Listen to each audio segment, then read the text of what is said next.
ये चलिए मैं आपसे एक सरल सवाल पूछता हूं। अगर एक व्यक्ति के जीवन में चेंजेस बहुत सारे आए, कुछ व्यक्तियों का जीवन तो बड़ा सपाट टाइप का होता है, जैसे थे शुरू में वैसे के वैसे अंत तक रहते हैं, और अधिकांश व्यक्ति बहुत सपाट जिंदगी के आदी हो जाते हैं, तो कोई उनमें वेरिएशंस नजर नहीं आते। लेकिन जो व्यक्ति बहुत जिंदा किस्म का होगा ना, वो अपने भीतर बदलाव के बिना रहेगा नहीं। एक कथन है, बीइंग प्रिडिक्टेबल इज बोरिंग। अगर लोग आपके बारे में अनुमान कर लेते हैं कि आप इसके बाद ये करने वाले हैं, फिर वो करने वाले हैं, तो आप बोरिंग जिंदगी जी रहे हैं, उसमें मजा नहीं है जिंदगी में। जिंदगी का मजा वही है जहां बहुत डेविएशंस हो। नेगेटिव सेंस में नहीं कह रहा हूं मैं कि आप अपराध की दुनिया में चले जाएं, लेकिन डेविएशन का मतलब बहुत सारे भिन्न भिन्न फेजेस जिंदगी के हों। और यदि कोई व्यक्ति बार बार अलग अलग फेज में जाए, तो अंततः आप उसको क्या मानेंगे? वो क्या है? जैसे आप में से कुछ लोग हैं, साइंस में बहुत अच्छे थे, मैथ्स में बहुत अच्छे थे, इंजीनियर बनेंगे, बन गए इंजीनियर। इंजीनियर बनने के बाद समझ में आया कि मजा नहीं आ रहा इसमें, तो यार खाली मशीनें देखनी पड़ती सुबह से रात तक। नहीं, ये सब नहीं करेंगे।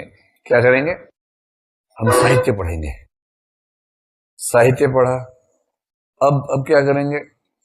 अब आईएएस बनेंगे। चलो आईएएस बन गया भाई, आईएएस बन गए। अब कैसा लग रहा है? वो बात नहीं है जो होनी चाहिए थी। ठीक लग रहा है, नौकरी है, ठीक है। क्या करोगे अब साहित्य लिखेंगे, एक उपन्यास लिखेंगे। उपन्यास लिखा और बाई चांस ऐसा लिखा कि धूम मच गई पूरे देश में।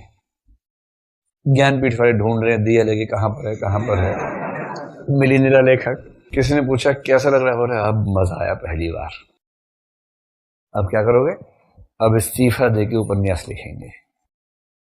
अब जिंदगी भर उपन्यास लिखेंगे, कहानी लिखेंगे, नाटक लिखेंगे, फिल्म लिखेंगे, यही करेंगे। अब सवाल है कि अगर कोई उसके बारे में पूछे कि वो व्यक्ति क्या करता है या व्यक्ति क्या है, तो आप क्या कहेंगे?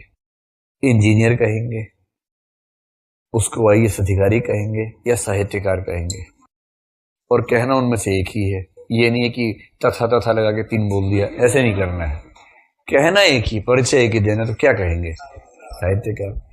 इसका एक सिंपल सा तरीका ये है कि जो उस व्यक्ति ने अंत में किया, पहले की हर चीज को खारिज करते करते अंत में जो चीज स्थायी रूप से चुन ली, वो उसका मूल व्यक्तित्व है।